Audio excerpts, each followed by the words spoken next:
Good morning students. आज हम आपकी ये पोएम पढ़ेंगे, the last bargain. The last bargain, last bargain का मतलब होता है आखिरी बार मोल भाव। बार्गेन का मतलब होता है, बार्गेनिंग का मतलब होता है कि जब हम मोल भाव करते हैं ना, नहीं भैया इतने में लगा लो, इतने में लगा लो, इस तरीके से, तो वो आखिरी मोल भाव। तो इसका अब हम ये पोयम जो है, इसे रीड करेंगे और फिर इसके क्वेश्चन आंसर जो नीचे दिए हुए हैं उनको कंप्लीट करेंगे। यहाँ पे देखो, come and hire me I cried while in the morning. सुबह मैंने जोर से ये बोला, आओ और मुझे हायर करो, मतलब आओ और मुझे किराए पर लो। I was walking on the stone paved road, मैं पक्की सड़क पर चल रहा था। स्टोन पेव मतलब जिनमें जो पक्की सड़क होती है ना, जिसमें स्टोन का काम हुआ होता है, पत्थरों से बनी हुई पक्की सड़क, वो मैं पत्थरों से बनी हुई पक्की सड़क पर चल रहा था। Sword in hand the king came in his chariot, हाथ में तलवार पकड़े हुए एक राजा आया अपने रथ पर सवार होकर। He held my hand and said, उसने मेरा हाथ पकड़ा और कहा, I will hire you with my power। Power को प्रोनाउंसिएशन जो होता है वो पार की तरह होता है, ठीक है बेटा। I will hire you with my power। तो यहाँ पर वो कहता है, उसका हाथ पकड़ के किंग जो कहता है कि मैं तुम्हें हायर करूंगा, मैं तुम्हें किराए पर लूंगा अपनी पावर से। But his power counted for not, लेकिन जो इंसान है जो बोल रहा है कि मुझे किराए पे ले लो, वो कहता है कि मेरे लिए उसकी जो पावर थी वो कुछ भी नहीं थी, नथिंग, उसके लिए कोई मायने नहीं रखती थी। And he went away in his chariot, और जो किंग था वो वापस अपने रथ पे सवार होकर चला गया। नेक्स्ट है यहाँ पर, in the heat of the mid day the houses stood with shut doors. अब दोपहरी का टाइम आ गया है।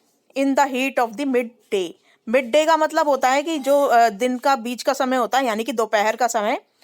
बहुत गर्मी थी, जिसके कारण जो घर थे उनके सारे डोर्स जो थे वो शट थे, यानी कि बंद थे। आई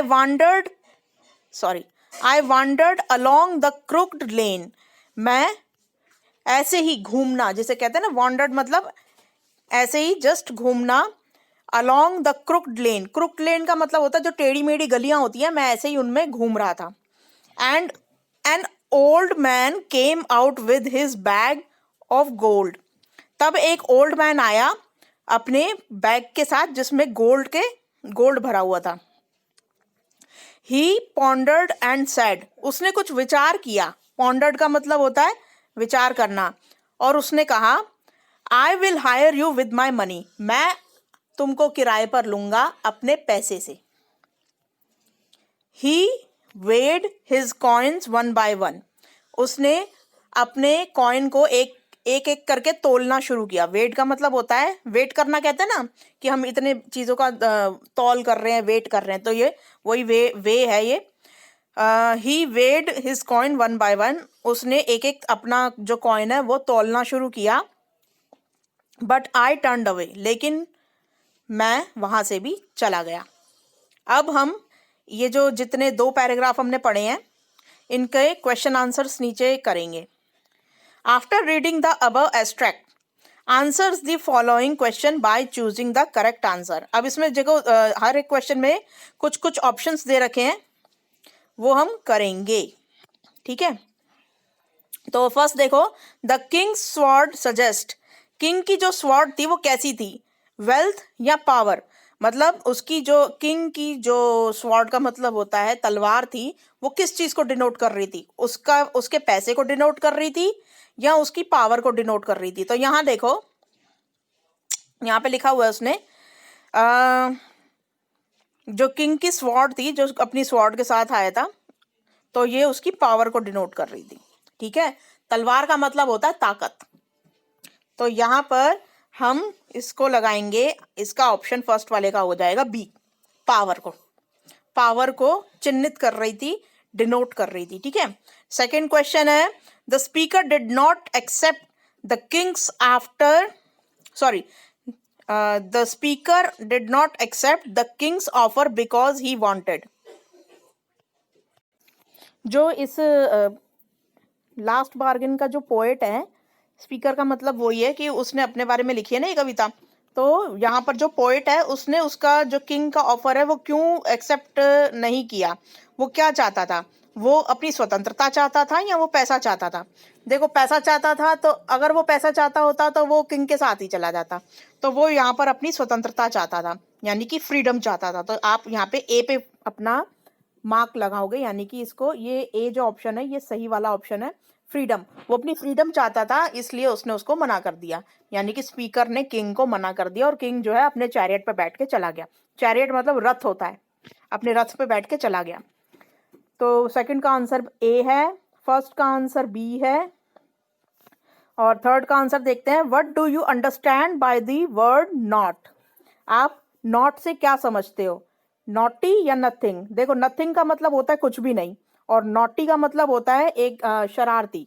तो यहाँ पर नॉट का मतलब है नथिंग, ए। तो नॉट का मतलब है नथिंग, कुछ भी नहीं। नेक्स्ट है fourth question, why were the house shut. जो हाउस थे वो दोपहर में क्यों शट थे। तो यहाँ पर देखो, the house were shut because it was very cold outside. वो इसलिए दरवाजे बंद थे क्योंकि बाहर बहुत ठंड थी। या बी ऑप्शन है, the house were shut because it was very hot outside. तो यहाँ पर देखो ऊपर क्या लिखा हुआ था, मैं आपको दिखा देती हूँ। बिकॉज ये हीट, हीट लिखा हुआ है ना, तो हीट कब होती है, जब बहुत गर्मी होती है। तो यहाँ पर हमारा बी वाला ऑप्शन एकदम सही हो जाएगा। The house were shut because it was very hot outside, बहुत गर्मी थी बाहर। क्वेश्चन नंबर 5 देखो, which word in the poem means thought deeply.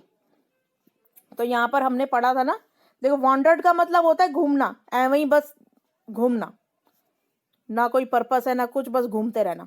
अच्छा नेक्स्ट है पॉन्डर्ड। पॉन्डर्ड का मतलब होता है वो जो ओल्ड मैन आया था उसने कुछ विचार किया था और फिर वो बोला था कि मैं आपको आपके पैसे से अपने पैसे से खरीदूंगा। तो यहाँ पे पॉन्डर्ड जो है वो सही आंसर है। तो आप यहाँ पे फिफ्थ का लगाओगे बी, पॉन्डर्ड, ठीक है। क्वेश्चन नंबर 6 देखो, what did the speaker do when the old man weighed his coin one by one. Speaker ने क्या किया जब वो अपना एक एक कॉइन तोलने लगा। He turned away, he got hire. वो वहां से, जो स्पीकर है यानी कि जो पोएट है वो वहां से चला गया, या वो वहीं खड़ा रहा कि उसे आके कोई किराए पे ले ले। तो यहाँ पर देखो ऊपर, एंड आई टर्न्ड अवे, और मैं वहां से चला गया। तो यहाँ पर हम आंसर लगाएंगे ये ए वाला, ही टर्न्ड अवे। जो पोएट था वो वहां से चला गया। अब देखो ये सरकार की तरफ से एक मैसेज आया है कि मास्क लगाओ नहीं तो 2000 रुपये फाइन है आज के टाइम में। तो मास्क कोविड-19 से बचने के लिए आपको लगाना होगा, तभी बाहर निकलना मास्क लगा के। नेक्स्ट अब हम आपकी करेंगे एसएसटी की वर्कशीट। अब स्टूडेंट्स हम लोग यहाँ पे समझेंगे कि आकार और स्वामित्व के आधार पर उद्योगों का वर्गीकरण यहाँ पर हम देखेंगे, ठीक है। तो यहाँ पे देखो पिछली वर्कशीट में आपने जाना था कि उद्योगों के अभिप्राय, यानी कि उद्योगों का मतलब उन आर्थिक क्रियाओं से है जिनका संबंध उपलब्ध संसाधनों को उपयोगी वस्तुएं बनाने में किया जाता है। कि मतलब रॉ मटेरियल को, यानी कि जो प्राकृतिक संसाधन है उनको ऐसा बना देना उद्योगों में डालकर कि वो लोगों के यूज करने लायक हो जाए। तो ये उद्योगों का काम होता है। उद्योगों का वर्गीकरण कई आधार पर किया जा सकता है, इसको कई कैटेगरीज में डिवाइड किया जा सकता है। इस वर्कशीट में हम आकार और स्वामित्व के आधार पर उद्योगों का वर्गीकरण को समझने का प्रयास करेंगे। हम आकार और स्वामित्व, यानी कि जो इंडस्ट्री है, जो उद्योग है, उसका जो आकार है कि वो छोटा है या बड़ा है, और उसके स्वामित्व कि कितने स्वामी हैं उसके, इनके आधार पर उद्योगों का कैटेगरी में जो उनकी कैटेगरी होती है उनमें डिवाइड करेंगे, ठीक है। तो यहाँ पे देखो, उद्योग के आकार का तात्पर्य निवेश की गई पूंजी की राशि, नियोजित लोगों की संख्या और उत्पादन की मात्रा से है।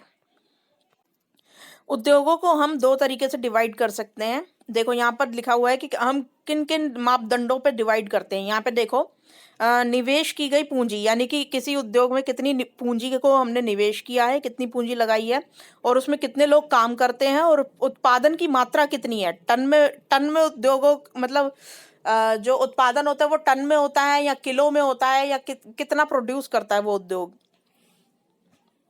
इसके बारे में। तो यहाँ पे देखो, दो प्रकार के हमारे उद्योग होते हैं, एक लघु आकार के और एक वृहत आकार के उद्योग होते हैं। लघु मतलब छोटे उद्योग और वृहत मतलब बहुत बड़े उद्योग। तो कुटीर और जो घरेलू उद्योग होते हैं, यहाँ पे देखो, कुटीर और घरेलू उद्योग छोटे पैमाने के उद्योग होते हैं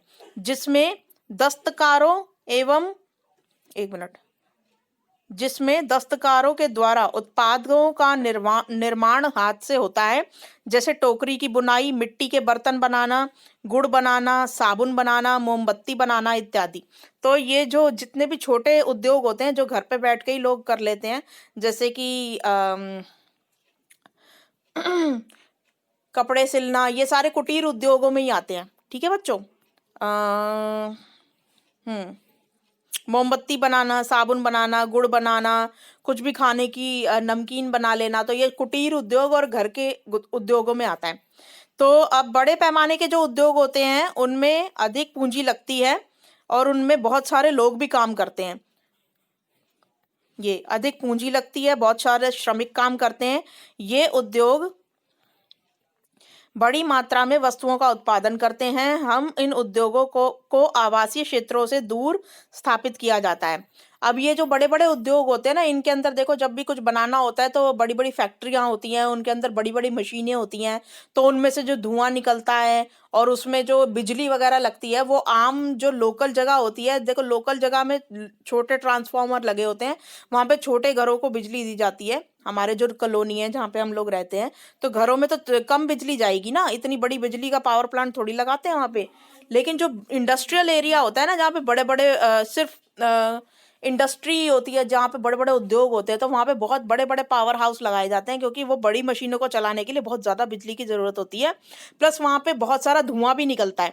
तो ऐसी जगहों पर ना लोगों को रहने की इजाज़त नहीं होती है, वो सिर्फ वहाँ पे उद्योगों के लिए ही लोग जाते हैं, काम करने के लिए सिर्फ। तो ऐसी जगह पर आवासीय क्षेत्रों से दूर रखा जाता है इनको, ठीक है। उद्योगों को आवासीय जहाँ पे लोग रहते हैं वहाँ से दूर रखा जाता है, क्योंकि ये प्रदूषण भी फैलाते हैं और वहाँ पे ज़्यादा बिजली की भी ज़रूरत होती है, और मतलब हिसाब किताब अलग ही होता है ऐसी जगहों का। अच्छा, स्वामित्व के आधार पर उद्योगों को निजी क्षेत्र में, सार्वजनिक क्षेत्रों में और संयुक्त क्षेत्र में तथा सहकारी क्षेत्र में वर्गीकृत किया जाता है। 4 क्षेत्रों में वर्गीकृत किया जाता है। अब हम देखेंगे इन चारों का मतलब। सबसे पहले देखेंगे निजी क्षेत्र के उद्योग। ये उद्योग जो होते हैं ये प्राइवेट सेक्टर होता है, ये निजी मतलब प्राइवेट। तो इसका स्वामित्व और संचालन एक व्यक्ति या उसके जो कुछ व्यक्तियों के समूहों के द्वारा किया जाता है। जैसे कि एक परिवार, अब यहाँ पे देखो, समझो कि मैंने कोई उद्योग खोला और वो धीरे धीरे बहुत बड़ी इंडस्ट्री बन गई, तो मैं ही उसकी मालिक रहूंगी, या फिर मेरे जो घर वाले हैं जैसे मेरी मम्मी पापा या मेरे भाई बहन, वो उसके मालिक रहेंगे। तो या तो एक व्यक्ति या फिर कुछ व्यक्तियों का समूह, मतलब या तो मैं या फिर मेरा परिवार के द्वारा वो चलाया जाएगा उद्योग। तो ये हो गया प्राइवेट सेक्टर यानी कि निजी क्षेत्र। अब नेक्स्ट है सार्वजनिक क्षेत्र। ये इन उद्योगों का स्वामित्व और संचालन सरकार के द्वारा होता है। ये जो सार्वजनिक क्षेत्र होते हैं, जैसे आपका सरकारी स्कूल है, तो इसका भी जो स्वामित्व है ये सरकार के द्वारा होता है, यानी कि रख रखाव जो है वो सरकार के द्वारा होता है। जैसे steel authority of India limited, हमारा जो स्टील अथॉरिटी ऑफ इंडिया है, जो स्टील का बहुत बड़ा एक कारखाना है, ये है ओडिशा के आसपास है। तो ये स्टील अथॉरिटी ऑफ इंडिया जो है ये सरकारी उद्योग है भाई। नेक्स्ट है संयुक्त क्षेत्र के उद्योगों का स्वामित्व और संचालन राज्यों और व्यक्तियों के समूहों द्वारा होता है। उदाहरण के लिए मारुति उद्योग लिमिटेड। अब यहाँ पे देखो संयुक्त क्षेत्र जो होता है ना, ये इनका स्वामित्व और संचालन राज्य और व्यक्तियों के समूह द्वारा किया जाता है। यानी कि इसमें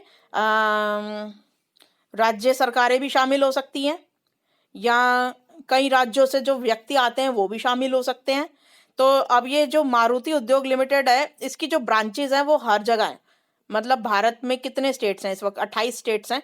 तो यहाँ पे 28 स्टेट्स में हर एक में इसकी ब्रांच मिलेगी, और हर एक में इसका मतलब उद्योग जो है वो स्थापित है। तो इसका ऑल ओवर इंडिया में कहीं भी इसका उद्योग मिल सकता है। और इसका जो स्वामित्व है वो मारुति उद्योग का, एक तो मारुति कंपनी ने कर रखा है, प्लस ये गवर्नमेंट से भी टाई अप करके चलती है। मतलब इसमें जो रूल रेगुलेशन होंगे वो सरकारी मिलेंगे, लेकिन वही है कि ये है प्राइवेट। तो ये प्राइवेट प्लस सरकारी दोनों एक साथ है, और इसका कई राज्यों में ऑल ओवर इंडिया में मतलब इसका उद्योग चलता है। सहकारी क्षेत्र उद्योग स्वामित्व संचालन कच्चे माल का उत्पादकों और श्रमिकों दोनों द्वारा होता है। उदाहरण के लिए आनंद मिल्क यूनियन लिमिटेड।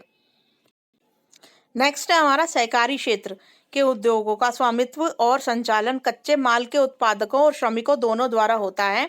उदाहरण के लिए आनंद मिल्क यूनियन लिमिटेड।